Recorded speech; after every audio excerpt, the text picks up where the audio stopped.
Shalom para todos, shalom para todo el mundo, todas las personas que le gustan estudiar, que le gusta la investigación. Aquí es el docente licenciado Reinaldo Melot y hoy tenemos una exposición sobre el idioma latín. Y hoy vamos a presentar a nuestro estudiante Caio. Él va a hacer esta presentación. Caio, bienvenido, Caio. Un saludo ahí para todo el mundo. Y hoy nosotros te vamos a dejar para que tú hagas tu presentación. Vamos a poner aquí la diapositiva de Caio y ahora, de aquí para adelante, él tiene el control de toda la exposición. Vamos a poner pantalla completa, Caio, ya, y vamos a dejar listo para que tú hagas tu presentación para todo el mundo. ¿Ok? Ahí está, Caio, dejamos en tus manos. Adelante, un momento. Gracias, pastor. Muy bueno a todos nuestros hermanos seminaristas. Bueno, mi nombre es Sigfrido Bravo Ramírez. En esta oportunidad me toca dar exposición al tema del idioma latín. ¿Le puedo dar el siguiente, pastor?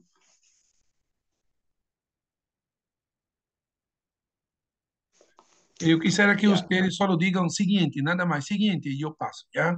Solo diga siguiente y yo voy pasando, ¿perfecto? ok, pastor.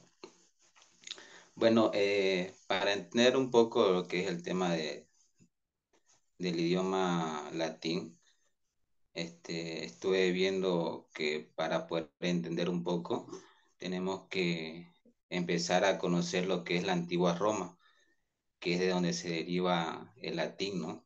Ahí como vemos en la imagen está el mapa de la península itélica se llama, y ese pedacito que ven ahí es donde nació eh, el tema del idioma latín, ¿ya? Desde la aparición del ser humano hasta la aparición de la escritura, que es hasta 3300 años antes de Cristo aproximadamente, hasta la Edad Media, que es de donde vamos a empezar a hablar, que es desde la aparición de la escritura hasta la caída del Imperio Romano. Eso ya no lo vamos a ver, solamente va a ser desde el inicio de la aparición de la escritura. Esa imagen que ven ahí abajo, más que todo, es el tema de cómo supuestamente hay un origen mitológico del tema de nacimiento de Roma, que es cuenta la leyenda que son dos chicos, dos niños, que se llaman Rómulo y Remo, que esta pequeña bestia los encuentra, los amamanta, los cuida, y en el momento cuando ellos crecen, este, ellos que se dan cuenta que ellos son herederos de un reino, ¿no? Y van y lo reclaman. Ahora, el tema de la historia geográfico, la historia que cuenta contemporáneo, es que en realidad es la unión de varios pueblos asentados en la zona del Lacio, que esto está a la orilla del mar Mediterráneo, como ven ahí, todo eso son las colonias de Lacio, que es un pequeño municipio, y entre todas ese lugar también se encuentra lo que es comunarios que hablaban en ese tiempo latino, se llamaba un pueblo latino, ¿no? Siguiente pastor, por favor. Aquí vemos lo que es la etapa de la historia que está dividida en edades. Como podemos ver, está la prehistórica y la histórica, que deriva de, de millones de años hacia atrás, antes de la llegada de Cristo. Ahí podemos ver la paleolítica, la neolítica, la edad de los metales, que es desde ahí, desde donde comienza, vamos a empezar a hablar la aparición de la lengua latín, hasta la edad antigua, donde ven esa flechita roja, es de donde empieza la escritura, que ya anteriormente sí se hablaba. Ahora, de la Edad Media para adelante ya son que la lengua sí tiene etapas donde se transforma, donde tiene cambio y donde vamos a ver qué clase de escritura se veía, ¿no? Ahora, en la primera etapa obviamente, de la historia de Roma, tiene tres etapas. Desde el nacimiento de Roma, que es la monárquica, la de la república, y luego viene la del imperio, que es de donde empieza a hacerse más fuerte todavía la lengua latín, ¿no? Porque desde la aparición del imperio es donde se expande la lengua a través de guerra, entonces hay gente hablante por todos lados y la lengua latín se vuelve más que todo común, ¿no? En esto lo que es eh, en, en los territorios que son de Europa, en Asia y también en mayor parte de los países bálticos, ¿no? Roma quiere decir padre, ¿no? Por si es que para un dato ahí para que este, podamos apreciar. Ahora, el tema de la segunda etapa de Roma, que es la república, vienen a ser los patricios, que son los gobernantes que llegan a crear una nueva gobernación dentro del Estado, dentro de estos territorios, digo.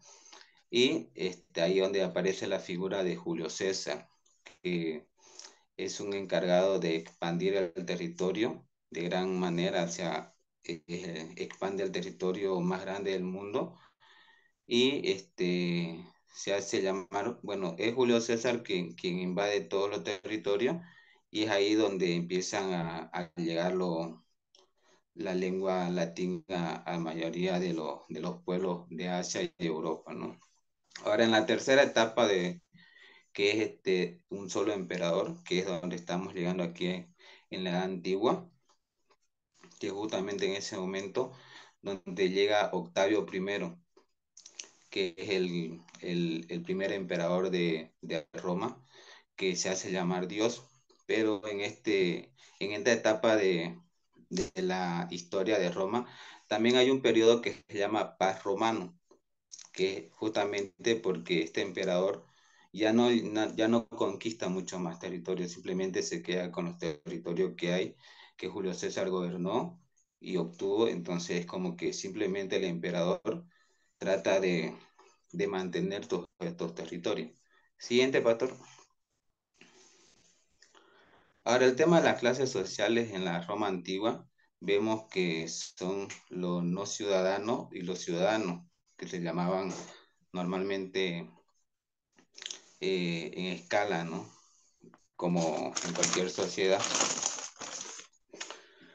Ahí vemos que tenemos a los esclavos y, y luego a los libertos, después a los plebes, a los, a los novitas, que son los patricios, y los plebeyos, y los plebeyos enriquecidos. Los plebeyos son normalmente el pueblo, ¿no? Los patricios son normalmente llamados los herederos de los creadores de Roma.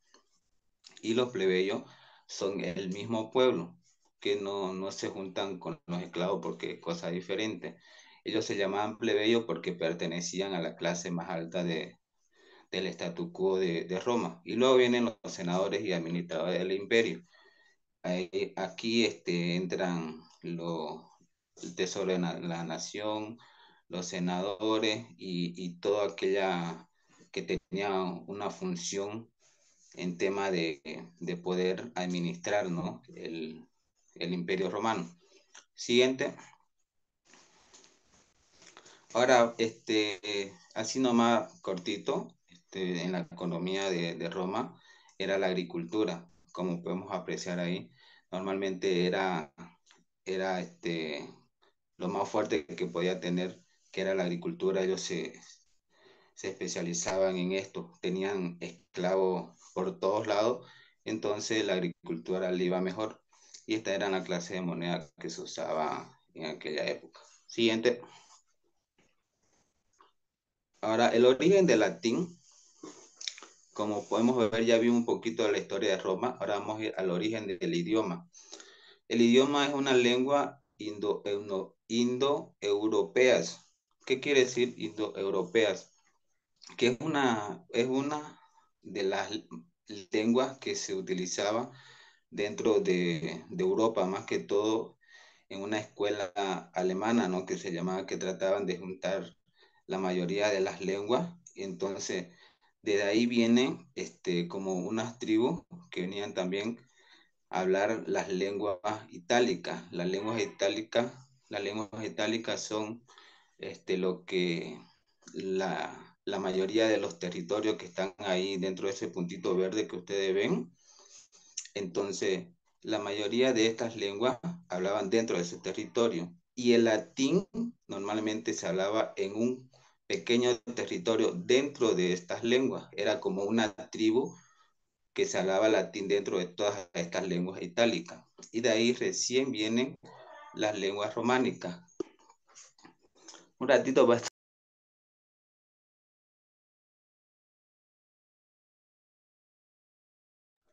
Bueno, ustedes estão entendendo. Eu quisiera que ustedes, estudiantes, eh, prepare alguna pregunta para hacer, por favor, ya. Perdón, Cuando, pastor. tranquilo, Eh, yo quiero que todos estén atentos para que cuando termine alguna pregunta debe hacer a su compañero. Perfecto. Así que todos atentos a la exposición. Yo quiero todos en clase ahorita para hacer preguntas después. ahora, Adelante, adelante. ahora el nombre se deriva de una zona geográfica de la península itálica, que es toda esa verdecita que ven ustedes ahí, que es donde se desarrolló Roma, el Lacio. Normalmente en latín se dice Latium, y es ahí donde derivan la comunidad de los latinos, en esa partecita, que estos latinos hablaban latín, por eso es que se llama latín, porque eran latinos que pertenecían a estas tribus. Siguiente.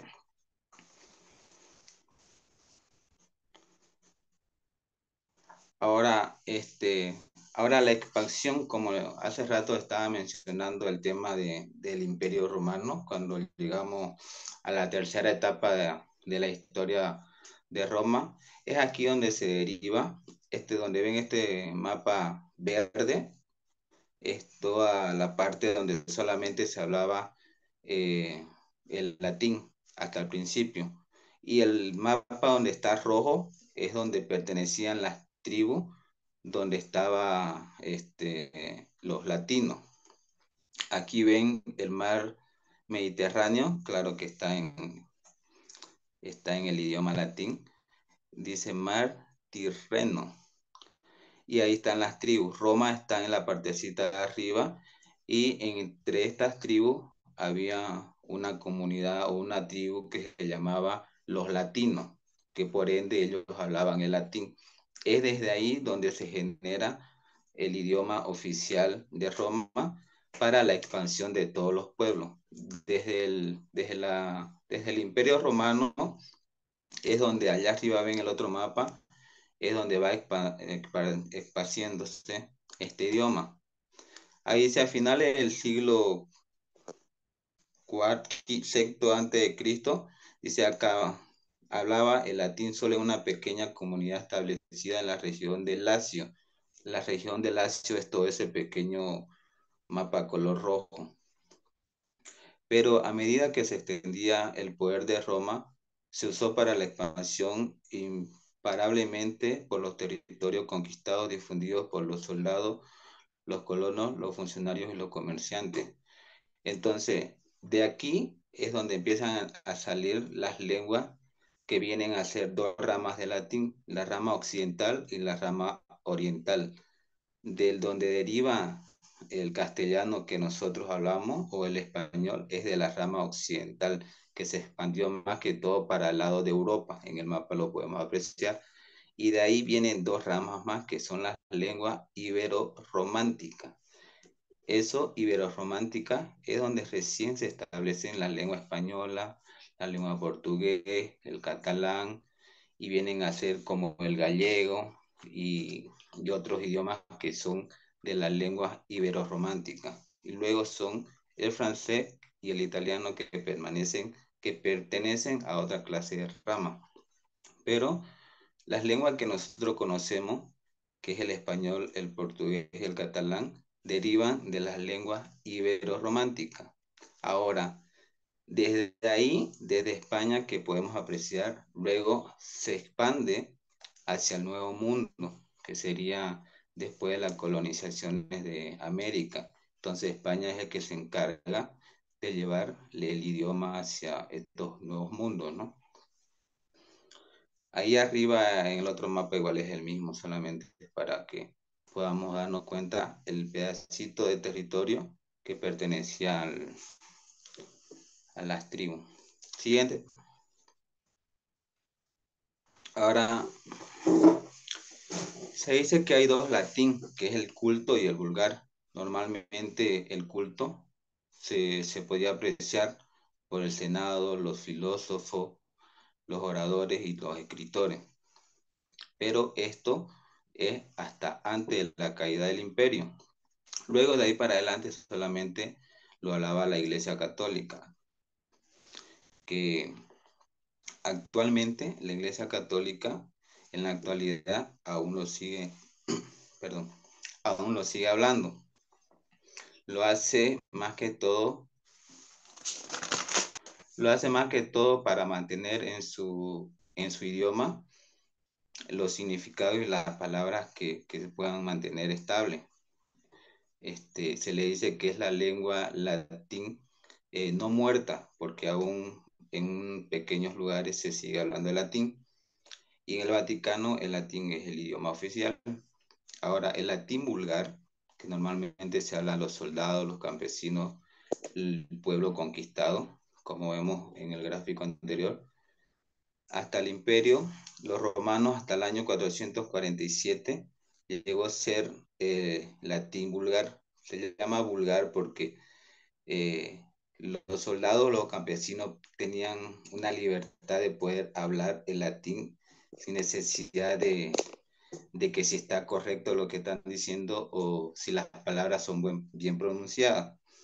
A lo contrario del culto que el Senado, el filósofo, los escritores tenían que hablar de manera correcta y no solo hablarlo, sino que también lo tenían que escribir, cosa que los soldados y campesinos solo hablaban y hablaban. Ellos no tenían la necesidad de escribir, por eso se llama vulgar, porque tenían la libertad de poder decir las palabras sin que la dijeran correctamente. Siguiente. Bueno, gracias es en romano, en latín, digo, ¿no? Y para añadir, que ya lo había dicho anteriormente, es que el latín es el idioma oficial del Vaticano actualmente. Se habla, se mantiene, se escribe para poder mantener libros y escritos con el significado correcto. Eso es todo, patrón. Ok, seminarista Cayo, un aplauso aquí para el seminarista Cayo, por favor. A ver, ¿dónde están los aplausos? Muy buena la exposición. Gracias, gracias, Cayo. Así que lo que nosotros vamos en este momento es colgar la grabación y vamos a estar haciendo comentarios sobre el tema